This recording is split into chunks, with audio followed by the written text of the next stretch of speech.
well, I expect the documentary to be more to reality than the past documentaries about law school have been, because we got a very strange picture about law school when we first came. And it's not like that, actually. As in, we got a very academic viewpoint and not the rest. It was very intimidating also. Yeah, like the first documentary that we got when we came here, we were shown the documentary on our orientation day. And it was pretty psyching because it talked about law school more as, you know, the Harvard of the East and things like that. And it wasn't a very warm welcome to law school. And it didn't really, you know, give us the real law school as such. It was just too abstract for us to comprehend, and it scared everyone, I think. Yeah, not that law school is a very warm place to begin with, but it was even more psyching out than anything else. It was quite scary. It was very intimidating. It was very imposing on how law school should be instead of how it really is. Yeah, it was like the ideal. Yeah, the ideal one.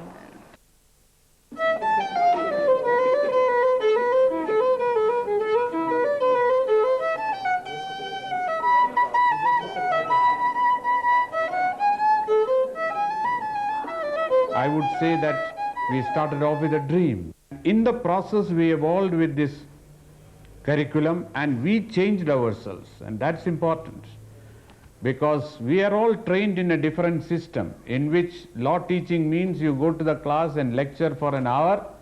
Those who want to attend will attend and others will not, and then finally take an examination. But our concept was totally different. We said that we will take live legal problems, social problems to the classroom. It may be from the current today's newspaper. It can be a report of a committee. And then we will try to generate interest in the students to look at it from different perspectives. Campus was 3 little sheds and nothing much else. And we had a smallish sort of auditorium where we used to, carry on all our public functions and things like that. But what I remember most is you come to this place with aspirations of, a Harvard of the East, and you start off in 2 little cattle sheds.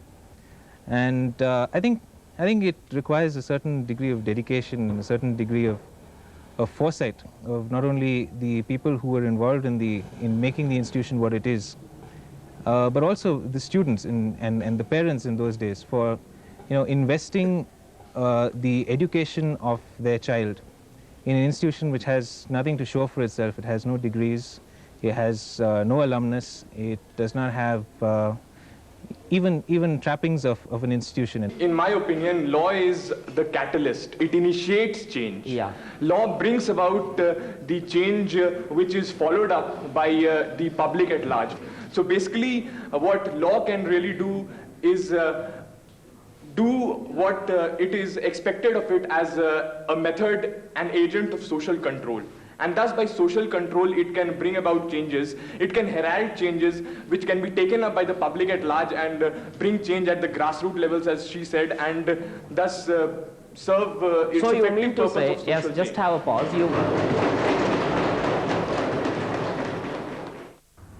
Well, the role we play in the law school is a short period of time where we try to really influence their thinking process. Well, they join law school after a tremendous amount of education, which is fairly good education they got, based upon certain value premises. So it is in that background they are coming to law school. Well, what they really wanted to be after they complete law school is their individual choice. See, as a teacher, I may say I have very little role to play in making them a decision, though I may have a very valid role in making their thinking process, or to what extent as a teacher I can influence them in terms of looking at society and the social problems. running, what kind of a threat she's exposing herself to. I don't think she bothered to think about it. She probably thought about it as a statement she was making or something like that. I explained to her. It's not the absolute. So obviously there are some problems with what they're believing in. That's where the confusion stems. Groups tend to have kind of more or less consenting stands on issues, you know. There is this group that, I mean, right now it seems to be, there is this women's group who have very vocal about their issues. There are the guys who will like start thumping the desk every time these girls start talking, and there are the girls who are considered the wannabe boys, as like girls who want to be like these guys, who will also support the guys and like smirk and sneer every time the other women talk. I don't think it's really like that. No, it's not. As in, the girls were smirking. I mean, they're not necessarily wannabe guys. They just don't agree with the feminist issue. So it's not that they want to be like the guys, but they don't agree with a particular issue. Seriously, you just fight for it. The direct problem I have with you is saying it's a man-woman thing. If I don't like what you're saying, irrespective of what sex you are, I don't like what you're saying, I'll ask you to shut up. Well, law school has always been alive to society and social reality, and therefore all contemporary questions did enter into the life of the law school. And certainly during the period when feminist thinking has been on the upswing, this has entered into every walk of life in the university. It has entered into the classroom in a very forthright manner. I'm in the 5th year. When my batch came into college, interestingly, till that year, I think the number of girls coming in was increasing every year. So by the time my batch came in, we had almost 60% women in my batch. After that, the fees were hiked, and since then, every year, the number of women is decreasing. Everyone in college speculates as to why the number of women is decreasing, you know. Women are becoming less intelligent, women are not as eager. I think the one simple fact that's completely being ignored in this is how many women's parents are willing to pay something like 2.5 lakhs on a girl's education? And how many parents in India consider a girl should be spending that much money on a professional education? The question is, when the government is withdrawing support from education field, you know, we hardly receive any aid from the UGC for our current expenditure. Our current expenditure is met by the fees given by the students. There is no hope. I mean, now government policy seems to be to withdraw from education more and more. Therefore, there is no alternative except by way of increasing the scholarship fund. We are trying our best in this regard. We share our concern. I think with every batch, the affluence has gone up. I think it's not just affluence, just the backgrounds they come from in terms of being from big cities, urban mentalities. I think that has changed. And I feel a lot of people today are here for the wrong reasons. When we came, all of us really wanted to study law. Otherwise, there's no way we would have gone to an unknown college with no experience, no, you know, set precedent of how good it was. We took a chance because everything else was so bad. We figured anything that even aspires to do the kind of things that were in the book, in the prospectus, is still on the right track. You know, if they even delivered a tenth of what they promised to, it was still much better than what existed. But I think today a lot of people are forced in here because their parents are lawyers, parents are judges, or just because it's become like one of the IITs, BITS Pilani, you know, IIMs, where it's just, you take all those exams, you take this too. You know, I think it's fallen into that bracket. Maybe there is something to all this. Ask Robbie. One classic mind. Like, I figured you also must be. I think it's a pretty important place for law school because I think it's the only actual student space that we really have. It's like you, either you have nothing to do over there, or you're frustrated with something, you come here, you have your cigarettes, you have your chai, coffee, whatever. You have lots of pretty volatile discussions here about what goes on in there. There are what, 400 of us all out there, everybody's busy with their own lives, doing their own work. There's no way you can actually get to know anybody on a personal basis except for a small select few. This is the place where, I mean, you're basically expanding your friend circle, getting to know people. Yeah, like lots of time when you really don't have anything to do. I mean, you just want to relax, you just come here and sit down. You can chat with your friends and, you know, get together in a group. That's it. Once you're out here, you're not from this class or you're not this person, that thing, this is what you did. You are just a person, and it's when you get to know someone out here, when you talk to them, someone out here, it is always on a one-to-one basis. No one's bothered which class you're from or what you're doing inside law school. The thing is, this is outside law school. This is our place. okay, fine, if a faculty goes by, we hide our cigarettes, but still they know we smoke. And it's like here, nobody can do a shit to us. This is outside law school. This is where we are. When people do come here, they get somehow branded. Yeah. So the sanctuary as such is a very wrong term to use because you're one of the various thieves of such, if you can call them, who come and sit here. Because he doesn't, we had people who weren't too happy about, faculty members who weren't too happy about people coming here, frequenting this place. And now they realize that they can't do too much about it. So they just look the other way. In case they look this side, we make sure that they don't see the cigarettes.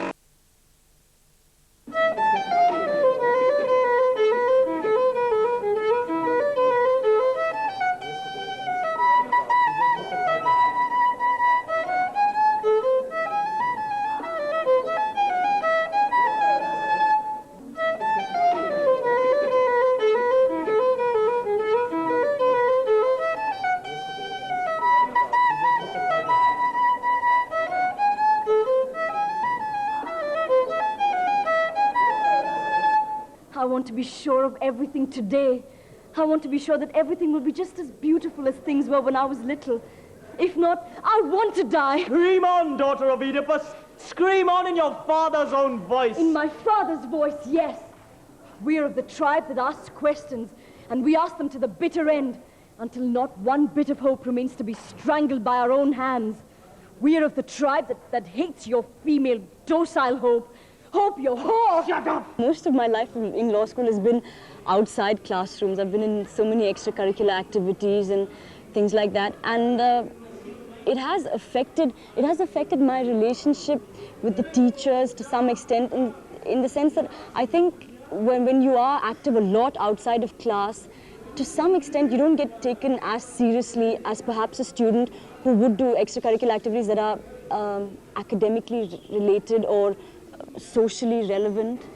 I met friends of mine who have been with me in school and now they're in, say, IIM or something. And then I ask them about globalization, they can only think of it in very narrow context of, say, how to market a cigarette. That's the only thing. They're not able to see the kind of impact it has on a larger level. And the other thing I always notice, I mean, when I talk to friends of mine from outside law school, the first thing they have to say is, I mean, well, at present I'm earning a salary of 20,000 or I'm earning a salary of 15,000. So success is measured on just one gradient, that is how much money you make. I come from a upper middle class family and my parents have spent a lot of money sending me to this place, and I want to give it back and I want to have a good life. So I think I'll join corporate law, be a successful lawyer, earn till around 40 or 50 and then do some social engineering. I think I'll probably sing a song which was composed by some of us, and it's called CV. CV stands for Curriculum Vitae, which is basically what all of us in law school are trying to achieve. We are trying to fill our CVs so that companies will recruit us. It goes something like this. CV, I want to build my CV so I can make more money and build my son's CV. Money, why don't you come for free? Do I have to work for thee? I'll build my son's CV. There is a lot of social access that can be made by law and legal education. But what happens is, if our legal education, if it is confined to a few like 50, 60, they have enough scope for high profile jobs. So some of them may land up there, like Susan, or we have Nivedita or somebody, they will land up there, Priya. But this type of experience is more important to them. Each one of them may change their field. Suppose a student of National Law School becomes an IAS officer. He can show social commitment there. A person becomes a corporate lawyer. He can show social commitment there. It's not always necessary that you have to show the social commitment. You have to start an NGO.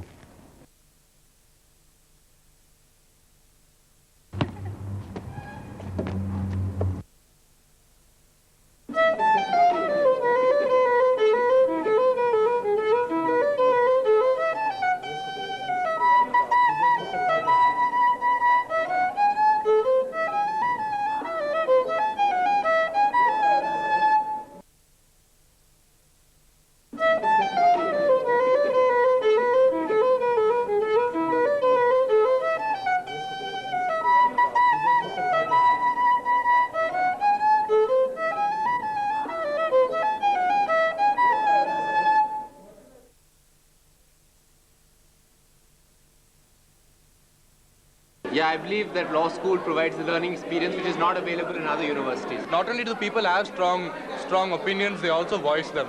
And it's not that one rejects the opposite side's opinion, but there's a good interaction between the opinions. With my interaction with my second and third years, not too many are disillusioned. Those who are disillusioned were the ones who came here with far too high expectations from law school. Cynicism among seniors is more of a fad. It's very hep to be cynical. It's very intellectual. It's very pseudo, the whole thing about it. I think the more genuine a person is, the more genuine he'll be about the place, and then he'll tell you it's not that bad at all. I've always wanted to do social work, which is why I'm here.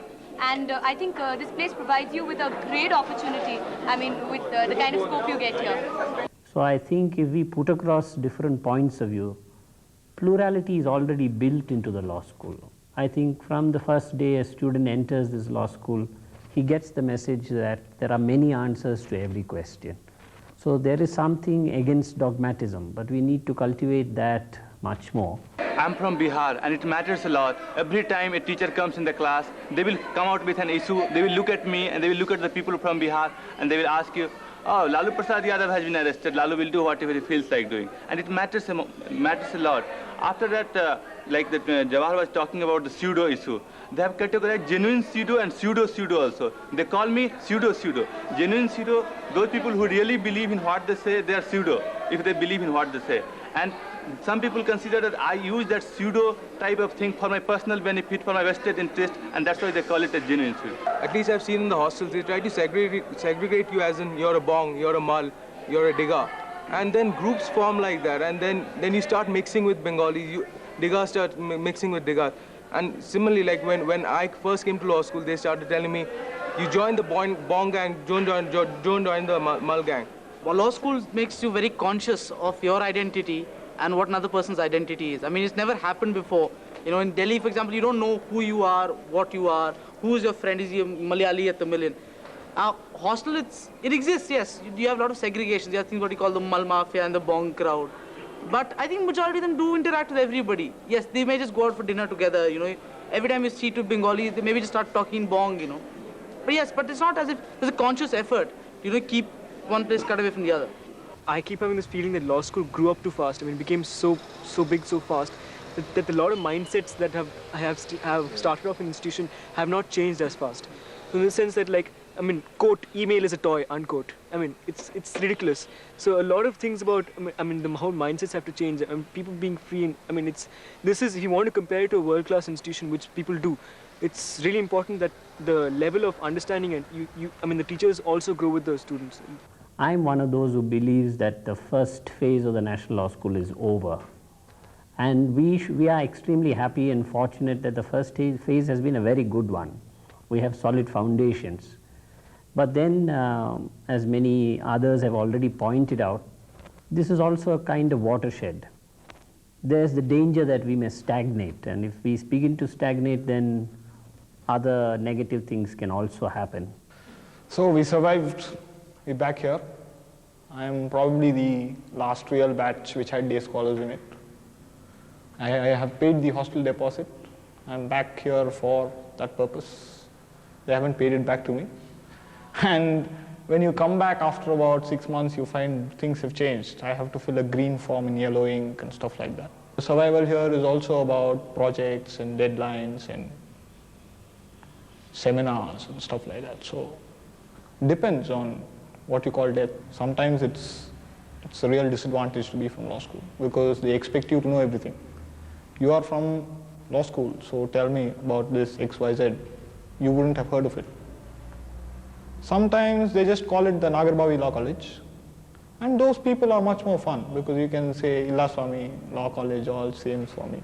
I started first year exactly in the same place. My orientation was in the same chair. And I was told by Mallar, you have to work hard. That's what I'll tell him. Mallar will tell you this, but please listen to me, you have to work hard. But yellow form, green form is something I think would be kind of, doesn't fit in here, you know. When I was in the first year, all this procedure wasn't so, this thing. They used to give us our results on the phone, they used to be much more open. As time goes by, they've kind of stopped doing all these nice things. I have to come back and say, I haven't broken anything in the hostel. I say, green form? I say, no, sir. Then they say, no money. And it's difficult surviving without money after law school. So that's the deal.